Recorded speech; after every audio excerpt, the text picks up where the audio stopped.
Yeah.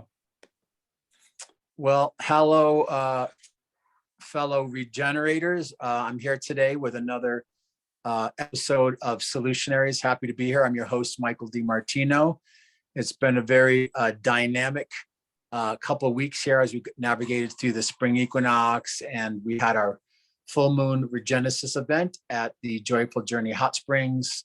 We also did a whole tour of Crestone, Colorado, where we're planning to launch one of our initiatives, which is Academy for Regenerative Culture. And it's been a very dynamic time. And on Tuesday, we did our World Water Day broadcast on Voices of Water. You can check it out at voicesofwater.com. And through this whole process, I've gotten the opportunity to meet a lot of new people, fellow solutionaries and regenerators. And today I have the honor of spending time with one of those people. I wanted to on this show today, all the way from Pennsylvania, ChristopherZeluv, who is an independent filmmaker and works a lot around ecology, sustainability. So welcome to the show. Pleasure to be here. I'm actually in my studio in Runnymede, New Jersey, which is a mythic town. It's an old dance studio, which is a good metaphor. Great. So for our viewers who are just tuning in, and for me, even as we get the process of building our synergy and get a better understanding of your multifaceted wizardry and some of the projects and initiatives that you're working on, why don't we kind of rewind some years back and tell us a little bit, how did you get first interested in not just media and filmmaking, but how that played into your a huge focus in regenerative culture and sustainability? Well, good question. That takes me back to the 1980s, the late 80s. I was going to NYU film school and not very happy with the way they were teaching it. And I met my filmmaking partner in the elevator of the school as I was carrying a book called Critical Path by R. Buckminster Fuller. And we struck up a conversation. And the next time we met, we were exploring and brainstorming how to make a film about Buckminster Fuller's work, believe it or not, and his idea of comprehensive anticipatory design, which predates even sustainability.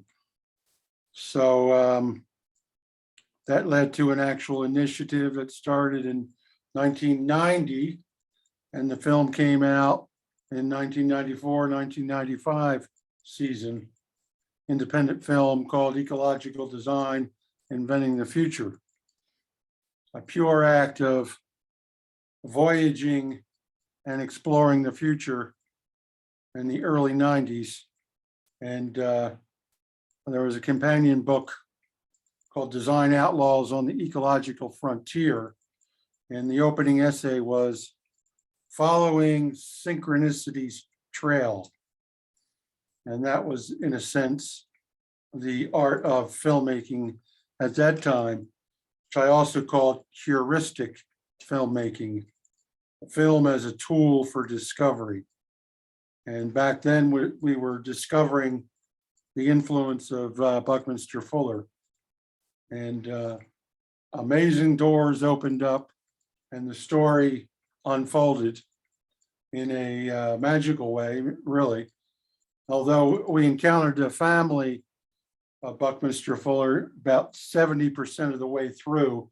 And they said, well, by the way, you can't use the word Fuller because we own it. Because we were using the word, the working title was Into the Fuller Universe. And it was Buckminster Fuller centric. And that was actually a gift from the family because it became less about Buckminster Fuller and more about where the ideas had meandered and found new homes. And that really was in the field of what back then we called ecological design, which is a branch of sustainability and regenerative design. Some people would call it regenerative ecological design. So there's many ways of framing it. But anyway, that film came out and won 7 awards and launched off my whole career. It's almost 25 years or more ago. It's a timeless realm now. Wow. And I know that I've looked at some of your work and website. I know you have a series of films that came after that initial project that you did. Yes. And can you talk a little bit about, okay, you did the film with Buckminster Fuller. So, you know, obviously you started diving deeper and deeper into the subject matter. It wasn't you just purely as a filmmaker doing one topic in a whole, you know, collection of films, but it seems like most of the stuff I've seen and even works that you've done, City 21 and a lot of other Yeah. work. So what was that magnetic force? What really, you know, compelled you and sold you on the idea of keep going down this sustainability regenerative rabbit hole? Well, there was so much there. It was a treasure trove that we opened up, and it was also beginning to become part of the zeitgeist of the culture. So the more we dug in, the more connections we made. The next film I made after that was actually with Ian McHarg, who was the founder of the landscape architecture program at Penn. And that was a film called Some Songs to the Stars, which was his biospheric poetry turned into film. And that was just before he passed into the next world. And so that opened the world of landscape architecture and planning, which of course is a big world to go into. And he was influenced by Fuller, but had his own planning model. So that was the next film. And then City 21 came after that, which was asking a different set of questions. The nature of heuristic filmmaking is to have a couple key questions that drive the research. So for City 21, it was what can we learn from the emerging eco-village movement? And the second question was, what can we learn from the emerging city that's being invented? What is the future of the city was probably the closer to that question. And so that led that was also a 4 or 5 year research, believe it or not. And yeah, so in your was, interpretation, Christopher, what's the difference? I mean, it seems obvious between a eco village and a city. And then after that, I'd like to talk to you about some of the places you visited. I know we have similar places we've been, including Arcosanti and stuff. But what really, right. You know, for people listening to this interview and who are getting into the this whole movement, you know, there's bioregionalism, there's towns, there's cities, there's this idea of eco-village and then cities. Could you shed a little more light on the difference of those and how they potentially would look or be structured? Well, it's very important because I've worked on both. And it's really center and periphery. The advantage of the periphery, which is eco-village, places like Finhorn and Damanhur, is that you can experiment and do what you want and not have to conform to the rules of the system as much. You can invent your own world. In fact, I lived on a farm for 14 years, and that was what it was all about, inventing your own world. And that's got its charm, that has its freedom and alluring to everybody. But eventually, you got to bring it back to the city where the people are if you want to have an influence, or at least that's a different school of thought.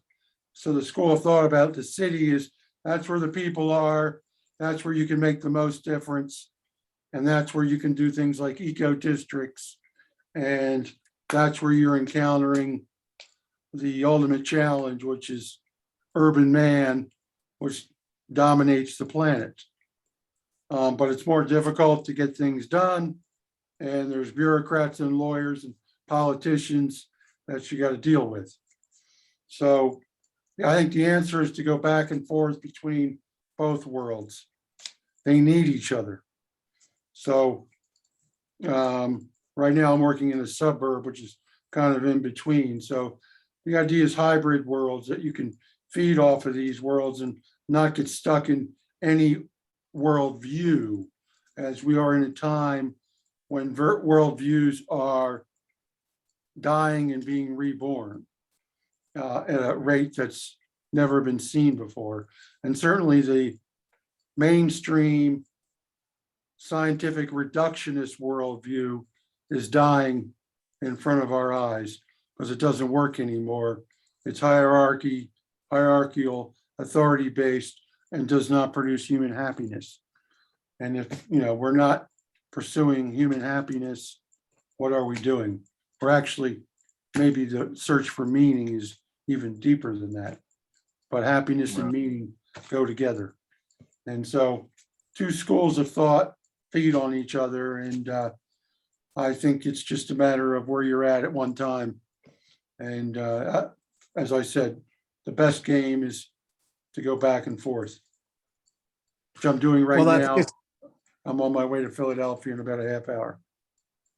Great, and I really appreciate your time and bandwidth today. So it's really interesting because you just talked about City 21. You talked about eco zones. What do you mean? Is that about doing green Eco belts? districts or eco villages? Eco districts, yes. Yeah. Well, that's a project we did in Philadelphia after City 21 was made.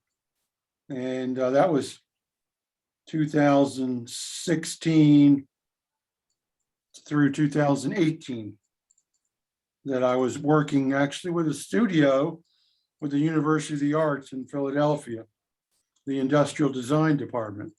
So it was actually an academic studio as it began to work in the neighborhood I was living in, which was called Spring Garden. Perfect name. And there was a cafe right there. So I used to run a cafe, so I'm a big fan of cafes as a place to generate conversation and for ideas to coagulate. And there was a building next door that was ready to be retrofitted into a living building. And so I convinced the university, and we did a whole studio with a number of events, conferences, and designs that the students did. And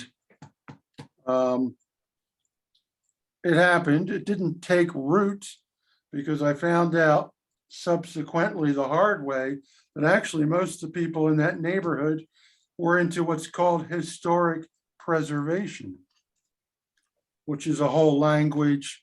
And in Philadelphia, as you can imagine, with Victorian and colonial homes, it's a whole funding stream. And in fact, the leader of that group had gotten funding. And so I learned the hard way that funding streams in the government, historic preservation, for instance, gets government money since the 70s. And so they were stuck with that language, but actually it's the synthesis of the language of historic preservation and sustainability that produces something. And that is happening now. And that kind of came out of our studio. So there's a department at University of Pennsylvania that's trying to merge those two fields. And so they're really, it's happening because it's all about sustainability and regenerativity anyway. Preservation is like trying to freeze frame reality. It doesn't work. Right. And so, the people were not experimental enough for it to take root. So after that project, I went out west to do a eco village in the Mojave where you could do nothing but invent the future. Wow, it's incredible because the roots are preservation, and then you're also dealing with the reality of innovation, which is fascinating because part of with the Earthstock Foundation, our big slogan is around preservation, education, and regeneration. So how do we, preserve some of the past, that what works, but it's not blocking our evolution as a species? How do we do education? But like you're saying, how do we incorporate the idea of innovation? Because we see a lot of these old systems, whether modeled after a Eurocentric or colonial or patriarchal, hierarchical model. And I think there's a lot of cultures around the world that are talking about we need to, either symbolically, figuratively, spiritually, design-wise, environmentally, ecologically, and economically, and even in health, we need to balance those elements of the masculine and the feminine. So it's really fascinating that you're working with such innovation. In the time we back have, to hybrid worlds once again. You got to have both. And what's the old saying? The best of the old is usually better than the first of the new. So you got to play them off of each other. It's really best of the old and the first of the new can actually create a very exciting stew. Oh, that rhymes. Best of the old, first of the new creates a exciting stew. Yeah. So there you go. So in the time we have, what are some of the, because you're a filmmaker, but you're also doing design work and really at the cutting edge of innovation in so many ways. What are some of the, let's look at the village model. What are some of the primary ingredients in your interpretation or perspective that makes something an eco-village? Because I know it's a word that's used very widely now. And also there's a lot of people doing eco-community and, maybe they're on the grid, maybe they're trying, but in your background and experience, what are the constituents of an eco-village? Well, it starts with the land. It's all land-based. So you have to have a piece of land that you love and can do things on. And primarily, because I tried to do one in the Pine Barrens of New Jersey right after ecological design came out. So you don't want people on the left of you or the right of you or in front of you. You need to have a piece of land where there's no people who are going to tell you what you can do. Ideally, that's Piedmont, foothills, and with nobody on the left or the right or in front of you that's going to try and hit you with some codes and ordinances. So that's very important, is the location. Like Findhorn, which might be one of the most successful eco-villages that I've been to, is at the edge of Scotland, and behind them is the sea, and there's nobody impinging on them, so you can do what you want right there. And so it's land-based, and then in some cases it's currency-based, where you have your own currency. Right. Findhorn and Damanhur had their own currency, their own money system. So that's when you really get into it. You start inventing your own money, because as we know, money is the force, the lubricant that makes things happen. So when you get to that level, you're really there. But then, of course, it's based on communication at a deep level with the land and with the people. And there's some kind of human potential ethos happening, some kind of discourse related to whether it's Gestalt theory or whether it's bioenergetics, whether it's meditation, whether it's making your own food, whether it's craft, whether it's architecture. There's got to be some kind of centralized force that animates the place. And Right. It can be multiple things, actually, is the best. And learning is really what it's all about. Learning how to live with the land and learning how to invent your own culture. And Findhorn, of course, survives a lot because they offer classes. And they, of course, they grow their own food and they have a craft culture. So places like Ecozones, same thing. Yeah, they create the wind chimes that help support the kind of the cottage industry of the eco-village. Well, bronze and ceramics art at the highest level that Paolo Soleri brought in from Italy. So it's a craft-based culture and architecture. So that's part of the reason it's lasted since the 70s. Right, and it's been interesting talking with a lot of these upstart, they're popping up everywhere. I call it kind of the mycelial uprising. Yeah. That a lot of a lot of the eco villages though kind of shun technology or media or a lot of the other things that I feel are really important that we look at right now as far as solution-based regenerative culture, Right. things like alternative energy, so, the idea of somebody having an eco village, but you're still on the grid, still, fueling the petroleum and coal industry seems a little ironic. But again, everyone is, doing their aspect of what I call the full spectrum That's it. regenerative design. You Do you gotta, want to yeah, comment you a little gotta bit? integrate, yeah. Yeah, would you comment a little bit about the role of you're a filmmaker about media and technology into these eco village models, and maybe that even segues into more what these eco districts or eco, city 21 templates are. I know there's been a lot of work also about resilience hubs a few years back. The Rockefellers gave $500 million, $5 million to 100 cities worldwide to look at community resilience, which now we're seeing how important it is with sea level rise and the ability to connect individuals and nonprofits with, local government and hopefully awake leadership. That's not always the key, but can you just talk a little bit about the role potentially of technology and media? Yeah, and I have a whole model I can share with you on the screen that I call interactive cinematic planning, where you can integrate cinema with planning and bring alive the ideas so that you can share it with others and make it a collective learning experience. So can I bring it up on the screen right now? Yeah, let me do let me do this. I'm going to make you the host for a moment, and then you can use your share screen, and then we can get a little bit some visual aids. We know, again, I know sometimes 20, 30 minutes of talking heads in this day and age of attention deficit can Yeah, be can seem extreme, but anyways, let's go over to some of your share visual aids again. screen, right? Yes, sir. All right, here we go. Sometimes this takes time. Here we go. Can you see that? Yep. Okay, so this is from one of my keynote presentations.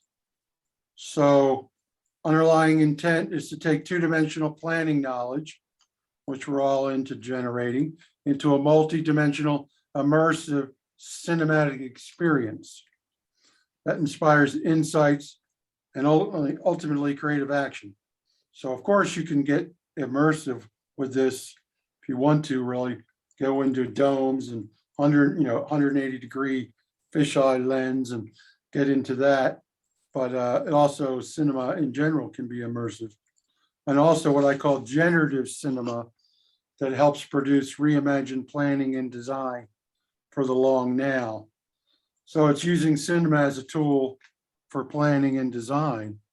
How's that? So it's the integration of cinema and architecture, which is pretty exciting. And Brilliant. we all have all the technology to do it now. And so that's the model that I think is the most exciting. Great. And I see a few other windows in your presentation. Is there anything else you want to share while you have it on your? Yeah, why not? Well, here's the one about City 21. Can civilization adapt and learn its way to the eco city in time? So I'm a big advocate of learning the future, what the Italians call ancora imparo. Ancora imparo, that's the famous sentence of Michelangelo when they asked him what was the secret of his creativity. And he said, ancora imparo. Basically, it means still learning. So learning how to learn. As long as we're learning, we're alive. And then here's the class that I teach. Some of the novel stuff there is new concepts in cine architecture. The Imaginarium for the Regenerative City is all about immersive video and building the regenerative city. L'Enfant Memory Theater is all about using holograms and cultural learning systems. Now, the Green Bus Stop is an invention. Week 9, Long Now Perspective was Stuart Brand, who is, I think, one of the most important minds to come out of the 1960s. Utopian World of the Open City. That was one I didn't mention as an eco village in Chile, of all places, where it is chilly, but it's actually a beautiful place in the South, in South America. And their famous slogan was, "We must invent a way to build what we want when we want." And that was their whole meme and metaphor. And they were able to do that, build what we want when we want. And you think about the so-called first world, very few of us get to build what we want when we want. Bankers, lawyers, and other codes tell us what we have to build. And so maybe Yeah, sculptors can do that. So I think it's an absolutely. ideal. Absolutely. The lobbyists who are basically petitioning the boards of supervisors of how to run their buildings, and the construction lobby that, makes billions of dollars. I mean, I was just in Boulder with my friend Davin, and we basically drove through Louisville, where they have literally tens of thousands of houses built feet away from each other, all out of pressurized, chemical sprayed, toxic wood, not only toxic to people living in them, but toxic to the groundwater and the water table and the environment. And they had a grass fire that blew through there and ended up burning down over 1,000 homes. So, the whole insanity of how people are still designing and still building out of these old world paradigms of toxic materials and wood with no fireproofing. And, again, I live part-time in Nevada City, California. I saw the devastation of the Paradise Fire. There is no forest management, no water, no resource management, which is kind of a ludicrous thing to even contemplate, because again, I know there's, tens of millions, hundreds of millions going into community resilience and emergency services and things like FEMA, but still, it seems like we can only respond in real time to emergencies and crises. We're not actually designing from day one the solutions into our whole system. So I really want to compliment you on your incredible body of work. I know you only have a few minutes left. You have a few more slides you'd like to share, and some stories, and that'll probably almost get us. It's all story based. So here's this class I teach, Inventing Eco Futures, some of the key frameworks in terms of the work that I've done. That's just a quick overview. Here are some of the chapter titles from the film Ecological Design. The Outlaw Perspective, which is something that people latched on to. We were going to call it Design Outlaws, the film, but actually the book was called Design Outlaws. Now it's Design In-Laws. It's this circle that we're in. Outlaws become in-laws, and it's this recursive circle. You're obviously a poet too. Well, that's part of the creative process, is it not? And in fact, Open City was all about combining poetry with architecture.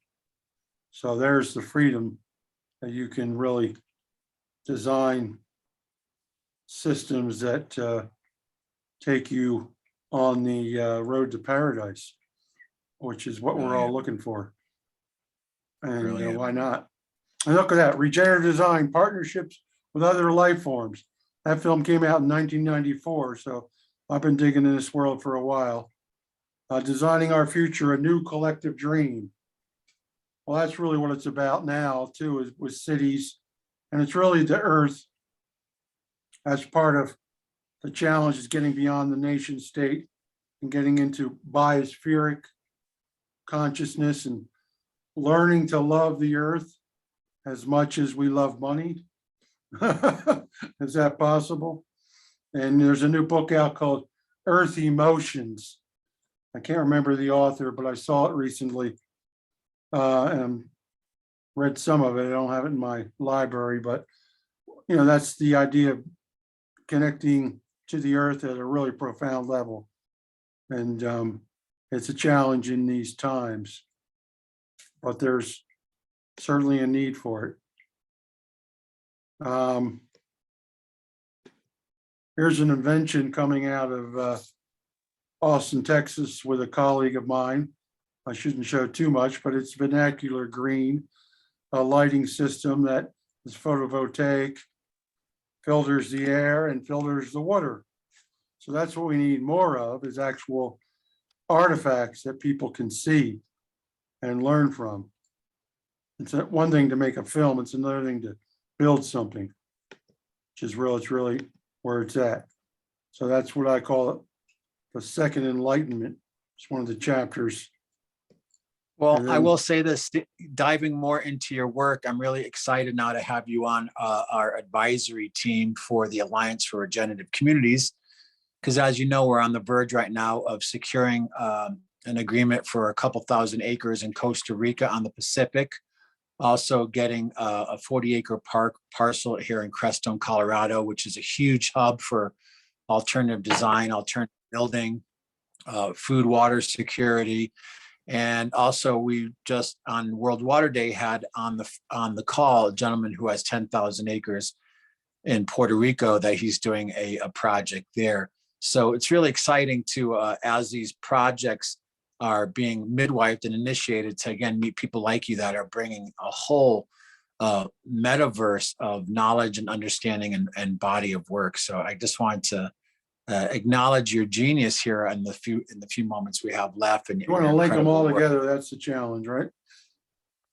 Well, cities, eco villages, and experiments, they all can learn from each other. Absolutely. And now we have the tools like never before. Yep.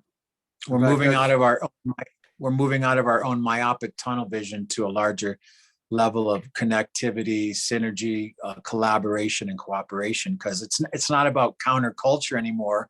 Right. It's really about it's really about survival, and not just surviving, but also thriving and quality of life. How about if I end on the ending of Ecological Design, the film? That would be lovely. Perfect. Where he talks about we have a whole new family of tools to invent the future. And that was 95, 94, 95. So, and how many minutes is it? This will be like 3 minutes. Perfect. Drawing of a dome over New York City was to think of the cities as contained environments, whole systems that needed their own metabolism. We just don't see the video, Christopher. I just see Bucky's dream, the image. Really? Yeah. That's weird. Oh, well, that's got to be, I got to bring it into the store. New share. Okay, here we go. Here we go. I do a new share, it'll come in. Hopefully. Yeah, I see it now. Ecological design ending. There we go. All right, here we go. Provides its own mechanisms, its own treatment, some of its own food production. The real news in ecological design is that problems can be disaggregated. One could take a block or a neighborhood in a city and literally say, we can redesign it as a living machine. All of the water will be reused. What we don't use will evapotranspirate and use for air conditioning or for the production of ecological cycles within it. So I think the real action is going to be in the redesign and the disaggregation of the city environment. And it's going to be really interesting to see how it evolves. Some cities are already moving towards this vision, but we can really look forward to the next steps because we have a whole new family of tools and technologies available to do the job. The true designer, even the Okay. There it is. Nice. A lovely glimpse into your world, your work, and understanding more of the concept of ecological design. And I know we're going to have more discourse, and I think we're on the verge of probably getting our feet wet into some collaborative projects together, including this whole concept of these academies for regenerative culture, which will not just be brick and mortar land bases, but also an online curriculum. So it's Yeah, I love it. always very inspiring to talk with you and to share your thoughts and genius and the poetry and your films.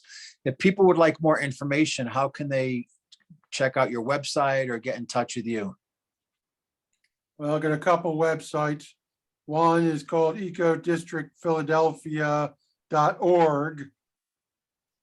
That's probably the main one right now. And there's an email there, kenosis.ptd.net. That's on that website. Fantastic. Well, I really appreciate your time. I look forward to dropping in. I know you're a busy guy. We are going to be doing our 4 p.m. Pacific ARC leadership team meeting today, which I believe is 7 p.m. your time there in Pennsylvania, if I'm not mistaken. And then that will be followed by, we have our whole team about the Costa Rica Serenara project. But I know you're busy. If you can jump on the call at 4 p.m. Pacific time, I'll send you the link, but just really appreciate it. I'll be back from the city by then.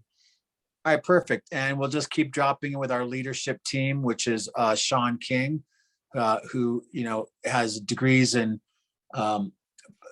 wildlife and biological conservation and alternative building, and Lake Frost, who has overseen hundreds of building and construction projects and is also an event producer.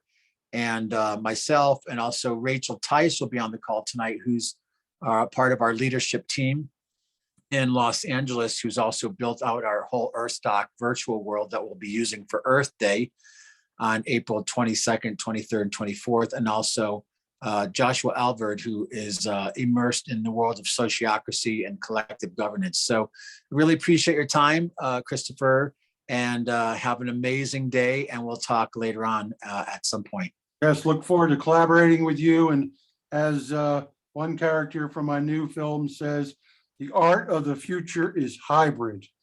So hybrid cities, hybrid villages, hybrid academies, the more we can mix together, the more exciting it becomes. So words of wisdom.